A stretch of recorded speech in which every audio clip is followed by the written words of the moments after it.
Assalamu alaikum wa rahmatullahi wa barakatuh, and welcome to another episode of Behind the Business. Behind the Business is featuring all the judges from Chalo Let's Cook, the cooking competition that is taking us by storm. It is going to be broadcasted over various different platforms, and today we are chatting to Chef Hamzah Saeed.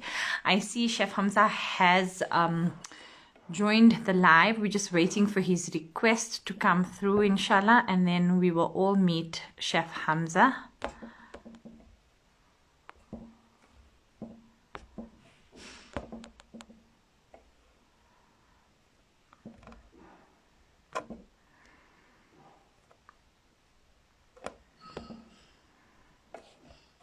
Sending an invite from my side to see if that helps, inshallah.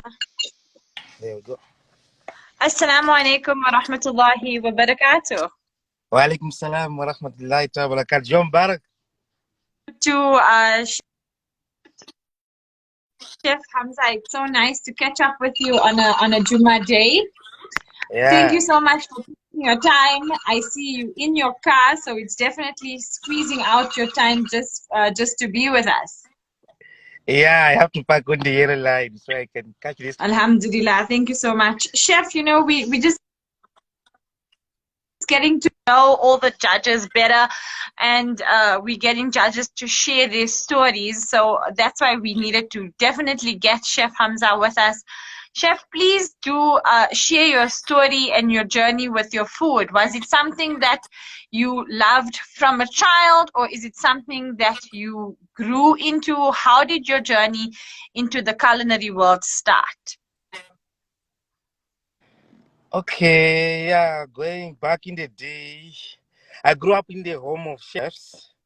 The chefs being my mother and my auntie. They were sisters. So originally I'm from Malawi. So back then in the day, then they used to cook and they were very famous in our township called Mangochi, where the Lake Malawi is. If you ever heard of Lake Malawi, right there.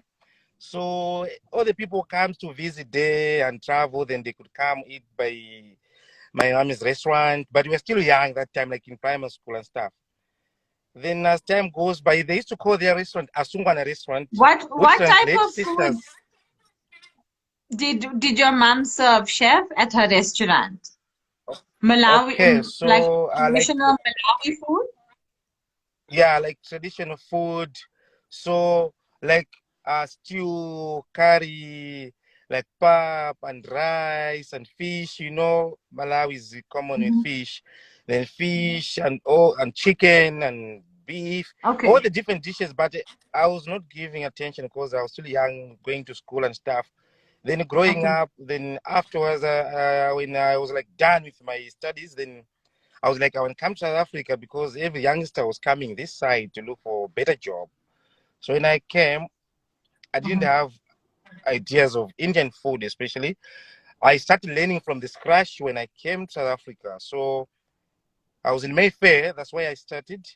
I went to work by this one lady, Hafsa. She sells savories. She's a she Auntie taught me a Hamza. lot. Auntie Hamza. Yes, She's your mother in yes, Crosby, that was right? my first job. So she taught me a lot. But first, then I started with the But first, then I started with the Ramadan delight. So I was doing all the savories that you ever known that you eat in Ramadan. So I learned by Hafsa. Then after a while, like I did 4 years there by her. She was very sweet. She taught me a lot. And then when I left, I wanted to further my knowledge and look for something more. I was hungry. Like I realized the love of the food, the passion was in my blood because it's coming from my mom. My background was all about food. So when I got here, then I realized it's a different touch because now I was dealing with Indian food. I've never seen so much masala in my life before. Do you like our masala, chef? For the first time I walked in the house, I see there's a room just for the masalas and spices. I was shocked. And do you like our Indian spices? Yeah, I like that. Fell in love with Indian spices. So I went further. Then I worked in Brixton. I went to Houghton. But then I realized, then with savories, I was getting busy because of Ramadan. But as soon as Ramadan is finished, then it will be a little bit slow because nobody wants to eat so much samosas anymore. Everybody's going on diet and stuff. Then, then, then, then I thought, okay, let me learn food because everyone I eat food every day looks like it's a demand. But that time I was still working, so I went to find a job in Houghton. I worked for a few houses there. I went in Brixton. I did few houses. Then every place I went, I learned something different. Even if, let's say, I want to make biryani, I come to a house, is different. I go another house, is different. Then I try to look for the best, which I see everybody's talking about. I'll keep that recipe. That's what I did. As time went Yeah. by, then few people knew me. Nobody knew my name. Only 1, 2, 3 Indians who knew me. Then I told them, look, I want to try freelancing. I come to your house, I cook for you. Then we're done for the day. You see me next week or whenever you need me. So I was scared to quit a job because I'm thinking I'm going to sort my rent and stuff. But then, Yeah. Alhamdulillah, I realized that with Allah's help, everything was falling in place. Then every house I went to cook for, they told the friend, the sister, the neighbor, the auntie, the granny. Then slowly everybody was calling me. That's how I started collecting more recipes and falling deep and deep in love with the cooking. Yeah, that's how I thought, no, let me. Chef, how did you then balance your time? Because, like you mentioned, it was a big fear to pay your rent. So you had to Yes. continue to work, but I mean, you still took the time to make this a profession, go to a school and get a profession. How did you balance the time for that? Yeah, with that, I was scared at the beginning, but then I had to take risk now. Like, okay, look, if I don't take action now, then it's now or never. So I thought, no, now there's nothing to stop me. Let me do this, and I see how it goes. At the end of the day, I think the whole idea also came in me. I think it was month of Ramadan. We were out in Masjid Maranchunala. I was giving nice talk there about some surahs. Then I heard something that says, uh, no one takes care of us as Allah was taking care of everyone. So I'm thinking, no, if I'm scared to move because my boss is looking after me, then he's not gonna work. Let me take action because something made me want to try something on my own. So that's when now everyone started calling slowly, slowly, slowly. Then my name was going, Alhamdulillah. Then everybody started getting to know me. So because I was based in the outing, then yeah, during Ramadan, then they will need my help at the masjid for Itkaf brothers. Then around the outing, people they wanna do braai, then I'm there. Then everybody who is Yeah. invited when they're leaving, they'll take my numbers. Then yeah, that's how Alhamdulillah I got busy. Then I started managing. Yeah. Mashallah, Chef, that's amazing. How did Chef get involved with Chalo Let's Cook? Okay, yeah. Also, that was Maulana Muhammad. He called me one day, I think it was Ramadan this year. Then I asked to meet me up. Then I went by his venue, their fair there. Mhm. Then I met him. So he was asking for my service also that if I can come in sometimes, let's say you want different dish. He do have his own chef. And he was saying sometimes just want different touch, like your recipes also and stuff. Then we Yeah. can try to, get as much as clients we can. So we schedules and availability and how we can work it out. He said, he encouraged me. He said, no, if you come, then it won't be about me and the venue. It will be about your marketing as well. So those who doesn't know you will get to know you because here we do big, big functions. It's not the same as Yeah. going to one house or one person. Then I was interested. That was when this Chalo Let's Cook thing came in. He called me. Then he said, would you be interested to come join and be the judge? So I was like, no, that's like a dream come true. I've never thought of being a judge in South Africa. I watch MasterChef TVs and stuff. Then I see people competing. So when he called me, when I saw the first post and the advert, Yeah. then I'm thinking Yeah. maybe Maulana wants me to go there to compete. And I'm thinking, oh, I'm seeing a lot of different names. I'm like, wow, that can be a heavy competition. So if I go there, I have to show. Then he said, no, you're gonna be a judge.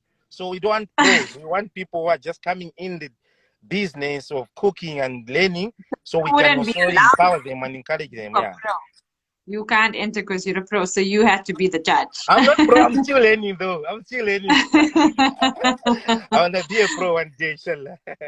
Inshallah, I mean, Chef, Allah open the doors for you as well. I was looking at your page, Chef Hamza, and there's so many different things. I saw bagels on your page, I saw samosas on your page, I Yeah. saw braai. Is there a speciality from you? What do you say you cook the best? My menu is wide, I must tell you. I got a big menu. I can go 30 days without repeating a dish. I do have a lot of varieties. Like I told you, I've been different houses, different groups. I travel with different groups to the venues, resorts, Durban, Cape Town, all over Mozambique. So it helps me to pick different Yes, I recipes. So saw the every time, prawns. yeah. So every time I try, but currently everybody's talking about my peri prawns and my lemon butter prawns. They go nuts for my prawns. So yeah, I could say if I want to wow Choose you, a then I'll bring special. you my Yeah. peri prawns. Awesome. So now, Chef, we know how you can wow us, but how are contestants gonna wow you? What must they do to wow you? Okay. So like the beginners and those people gonna be coming to compete, I think the best thing is to stick what they know and what they have tried before. Uh, doesn't matter if it's something simple, because sometimes then if you're trying to go for something complicated, then you end up spoil the recipe also. Or sometimes when I impress, then you want to do something you haven't tried before, then you end up messing. Yeah, So I think stick to something simple, something they know and they yeah. understand the recipe. Because at the end of the day, we just want to have a great taste of the food. Okay. And Chef, do you think there's something that you don't like? If somebody gives you anything or presents something to you, would there be a dish that you'd be disappointed in, or something like a red flag, or something that would make you, not consider this dish as a winning dish? Is there something like that from Chef? Okay, yeah, in that case, maybe I would say how you managing with your spicing and your marination. The food has to give taste. Some clients, like, for example, when I'm going around, they tell me we don't eat spicy, we eat mild. But that doesn't mean the food must be bland, you see. So I would like something that good Yeah. a taste. It must have a taste. It mustn't be too hot. If you don't want the hot, it's okay. But then it must have a taste. So if there's a food that doesn't have a taste, then I won't enjoy it, because uh from the start when I started cooking, like I told you, I've never seen so much Masai in my life as much as I've seen in Indian communities. Crazy. So, so, so slowly then I was learning the spices. What happened is I started falling in love with Indian food. I stopped eating my own Malayan food anymore. I don't eat Malay food anymore. If I say different food which it doesn't have India without jiru, dana, and ghee, then I'm not happy. I want to see ghee in the pot, bruh. So this is what I'll look for. I'll look for the taste, flavor, and Mhm. yeah, the way you present it also. It must make me hungry. Even if I was not ready to eat, I must want to eat it. So yeah, something like that. That's The that's taste. that's a great thing. Yeah. Hamza, would you have any advice or parting words before we say salam to you on this Jummah morning? Yeah, I think what I would say is more when the people are coming to compete, because like when I started, I knew zero. I started from the scratch, but then slowly I picked up. So what I would advise them is to be themselves and don't copy what somebody else is doing. They must just stick to what they know best and give their best shot. You will never know, they could be the one working with 65,000 rand price of stuff. That's fully equipped kitchen, man. Yeah, so they must just stick to what they know best and give their best shot. They mustn't check and look left and think who's watching and whether they live or audience. They must just go for it. If you wanna go make boiled egg, go make boiled egg.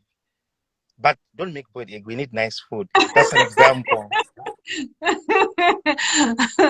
Chef, thank you so much. It was really, really nice chatting to you. Okay. It's Okay.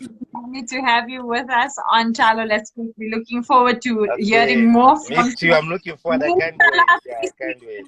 And tasting it's your gonna be prawns. interesting. And I heard you saying you trying to push it on TV. Plus, please get it on TV. I've never been on TV. Inshallah, Chef, we're trying our very best. Inshallah, make dua that it does end up there. Inshallah, Inshallah, make Chef, TV. Jazakallah khairan and enjoy your Jummah. Assalamu alaikum wa Wa alaikum rahmatullahi wa barakatuh. salam wa rahmatullahi wa barakatuh.